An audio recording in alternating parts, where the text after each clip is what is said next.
Today, we're going to be building a code generation utility with RAG. First, the user will ingest 3 documents into Supabase. The first one will be an architectural design guideline. The second one will be a design style guide. And the third one will be a sample user story. Once these are ingested, LangChain then, in the second step, will retrieve each one separately and compile them into one combined prompt. We will then use that prompt to make a call to the LLM. So that's the plan, and that's the use case. Now, let's look at the tools that we're going to need. First, we're going to install Docker.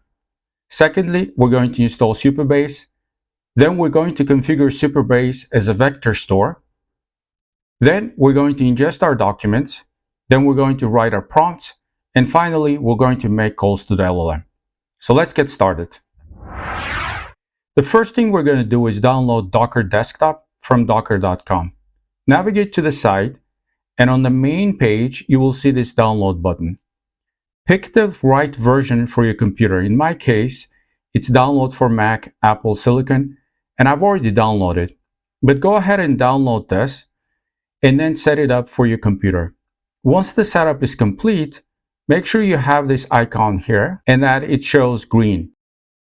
From there, you can go to the desktop and explore the Docker interface. I already have the RAG LangChain container, but in your case, this will be empty. Then you can look at your images, volumes, builds, and so on and so forth. So feel free to explore Docker if you haven't played with it in the past. The second tool that we're going to need will be Supabase. From a command line, we're going to use brew install Supabase tab Supabase. Once you hit enter, Supabase will be installed. Then what you need to do is you need to do Supabase init and Supabase start. Once you run Supabase init and Supabase start, at the end of the setup process, Supabase will display this chunk of code. Make sure to copy these values and save them in a safe place. You're going to need them later, especially the key, the service key, once we start building the application. So grab these values and paste them into Visual Studio for later use.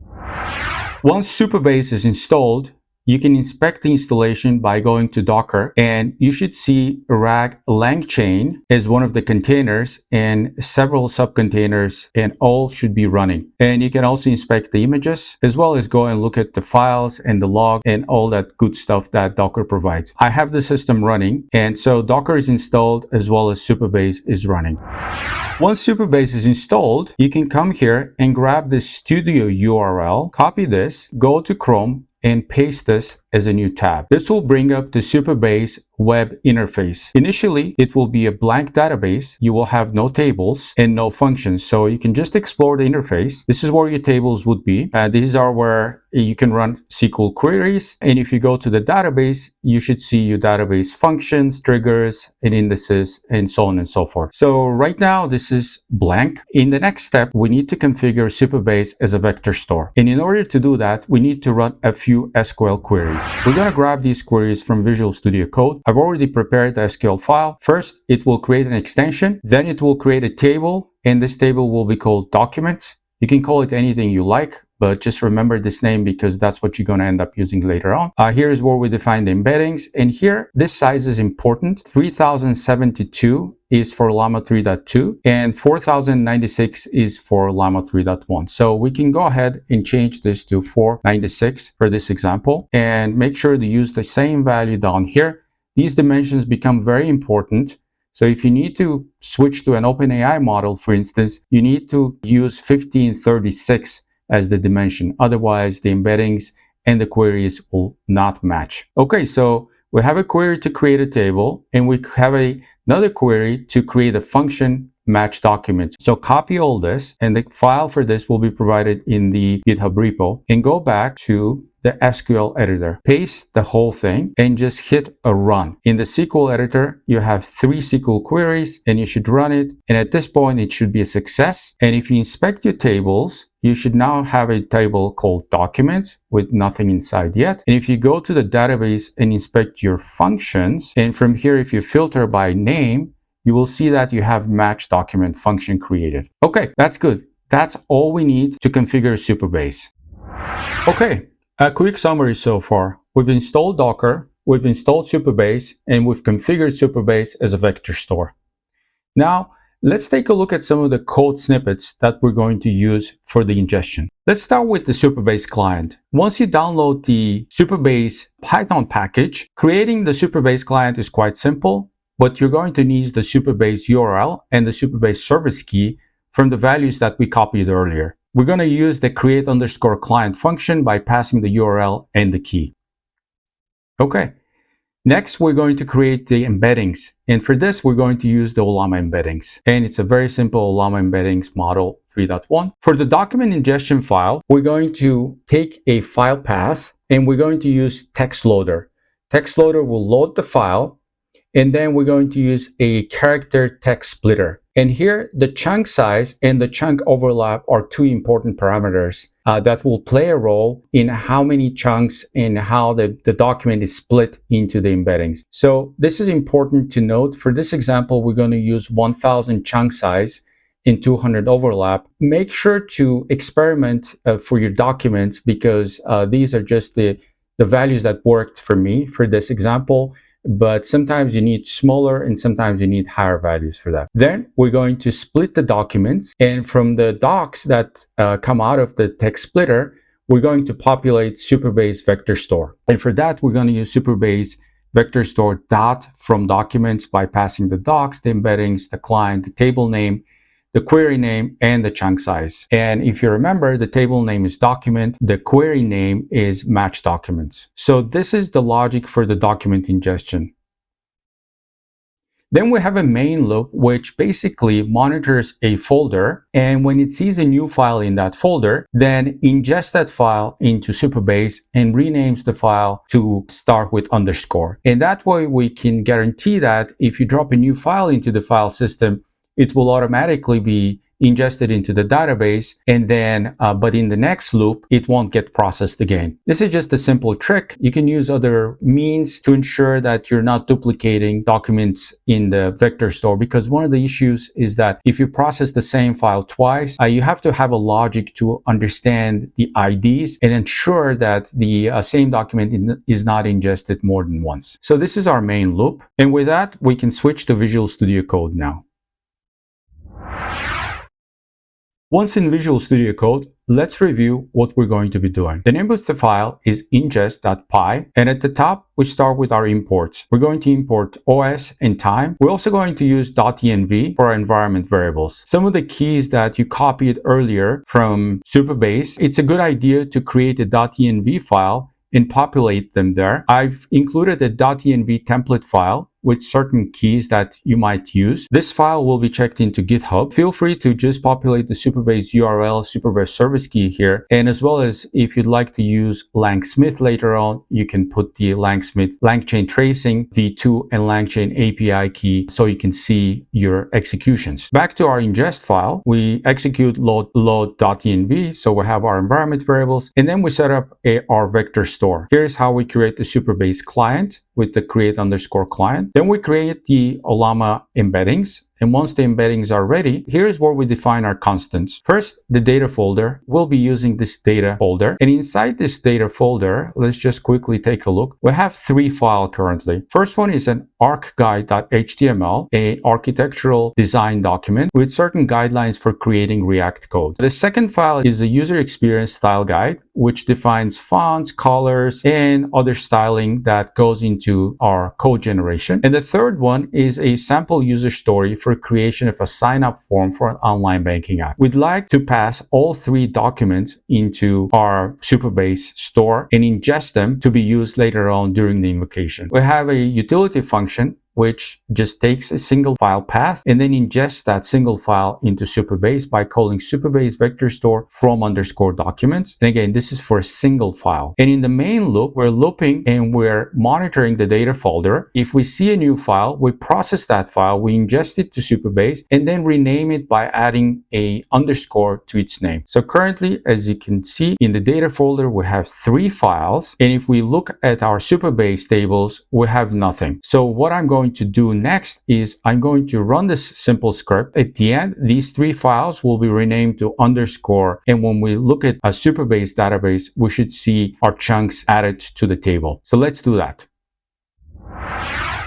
To run this script, I'll use the integrated terminal and type python ingest.py. Once I start the execution of the script, it will go and monitor this data folder, pick each file one by one, ingest its contents to Supabase, and rename it to start with an underscore. So let's run the script. In the meantime, we'll make sure that the documents table has no rows currently. And now our script is starting with the first file, which is the userstory.md. Userstory.md is done. It was renamed to start with underscore. And now our script has moved to the second file, which is the arcguide.html. Our arcguide is also processed and it was renamed successfully. And now the script has moved to the last file, which is the styleguide.md. And the last file has been processed successfully, so all 3 files have been renamed. Now let's go to Supabase and check our table. This is our documents table. And as you can see, now we have embeddings with text inside them. Now you can double check this and inspect the contents of each chunk. And interestingly, this column here, the metadata column, contains any metadata related to this particular chunk. In this case, the source metadata identifies the source document where this chunk came from. This is important as we're going to use it later to limit and filter our queries when we start going to LLM and start asking contextual questions. So take a note of this column. There are other possibilities to add metadata for further use, but at this point, the source metadata is all that we need to limit our queries. Our script executed, our 3 files have been ingested, and now it's time for us to start running some queries.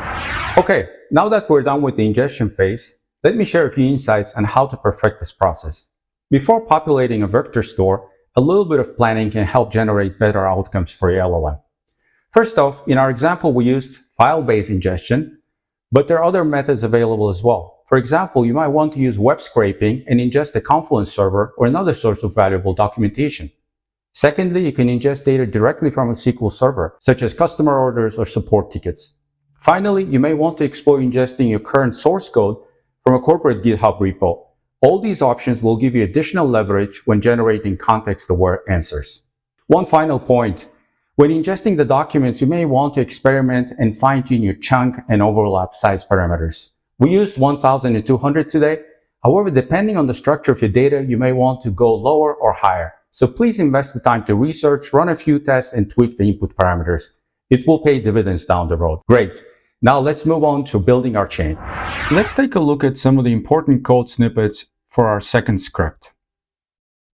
First, this is one of the critical aspects. It is the prompt definition. We're going to use chat prompt template from messages, and we're going to pass 2 messages, one system and one human message, but we're going to use multiple input variables. In this case, for the system prompt, we're going to use the coding language, and for the second prompt, we're going to use a number of variables. For example, the input component can be any component that you'd like to name it. So in our case, it's going to be a sign-up form. For your case, it could be any other component in the system that you need. We're going to use architectural best practices from architecture_context. This is where we're going to make the query to the RAG and retrieve the architectural context and replace it in this prompt. Then the design context, and finally the user story context. It's a medium complexity prompt where we're going to ingest 3 variables that we'll retrieve from the RAG. Next, let's take a look at how we're going to retrieve the architecture context. The question here is, what are the architectural best practices for input component in coding language? And we're going to perform vector store.similarity search with the architectural question. We're going to return 4 documents. The important thing here is we'll filter it by source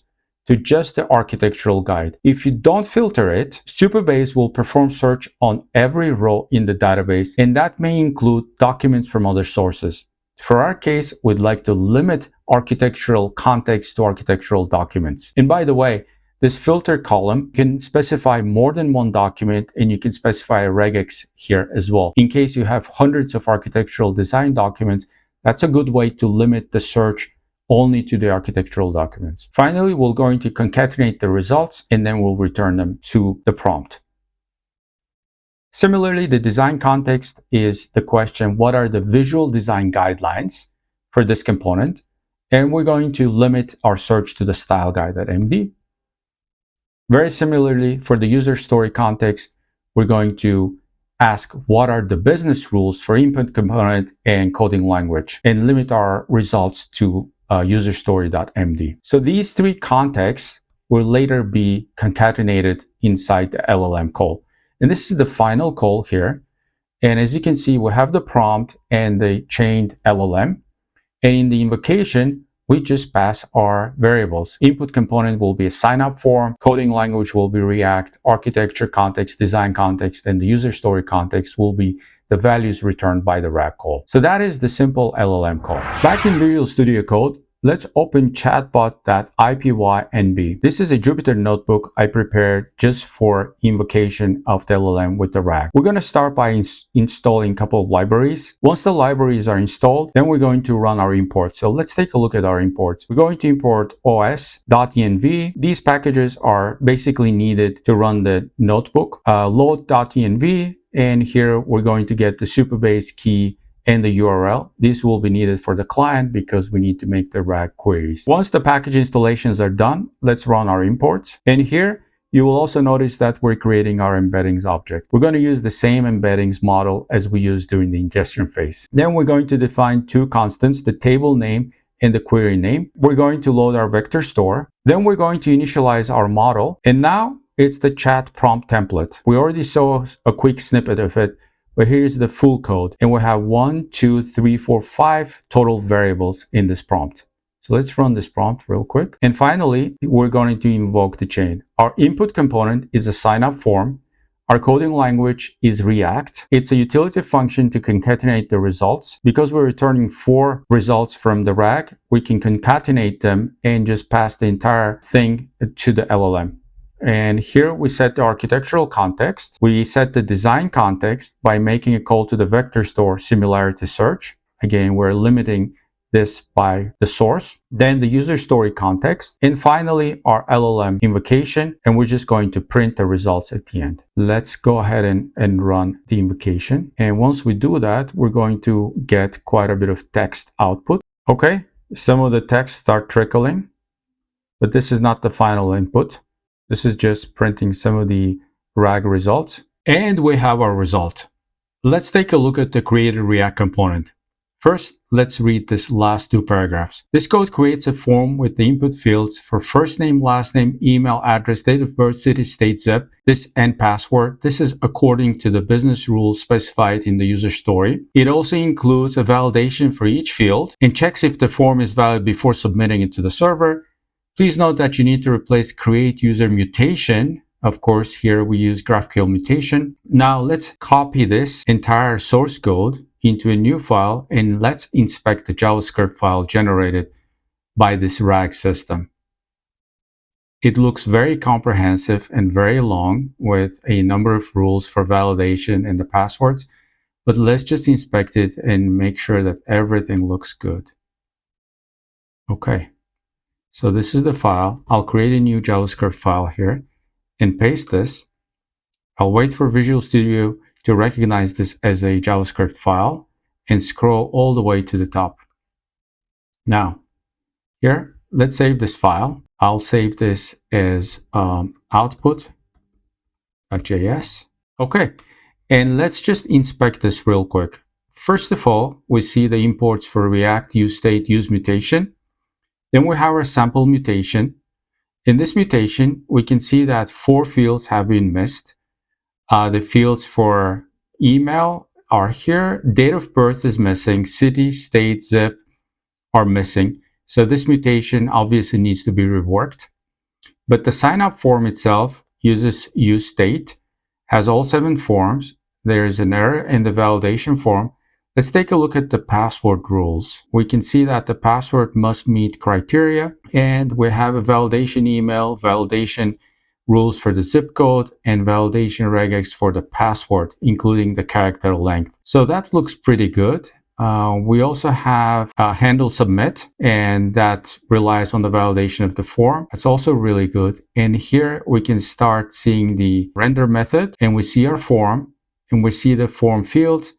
Everything looks very, very comprehensive and well done. using Tailwind CSS and using the architectural guideline set up in the architectural guideline HTML in this document, the style guide for the UX style guides, as well as the user story rules, the business rules set out in the user story. In the meantime, if you've configured Langsmith by adding the keys to your environment, then you can go to your project and monitor the calls that are being made from the RAG system. In this case, I had a few interrupted calls, but this last one, we can go and inspect that. So let's start with our chat prompt template. Click on the chat prompt template, and then you'll see the combined chat prompt template as it came from the RAG system with all the data that's being passed to Llama. And this is a rather long prompt, but you can copy and paste its content to a new file and inspect all the contents that are going into the prompt. Next, you can click on Chat Ollama. The Chat Ollama will give you the output. So the rendered output here is the React component that we asked for. So this trace here provides quite a bit of information, and I find a Langsmith supremely useful when debugging and when issues are happening, and see my traces and see the prompts and understand quickly if there's a problem anywhere in the sequence. Okay, I hope you found this interesting and helpful. In a brief period of time, we managed to create a complete RAG system using LangChain, Supabase, and Llama. In future videos, we'll look into creating multi-agent RAG graphs using LangGraph and a vector store, but for today, this is a wrap. If you enjoyed watching the video, you'll love the LangChain with Llama. You'll love the LangChain with the Llama introduction on the left. And if you're new to Llama, you'll want to watch the Llama setup video on the right. Please remember to like, share, and subscribe to the channel for more videos like this. Please let me know in the comment section what topics are of interest to you, and I'll try to make a video for them. Thank you for watching.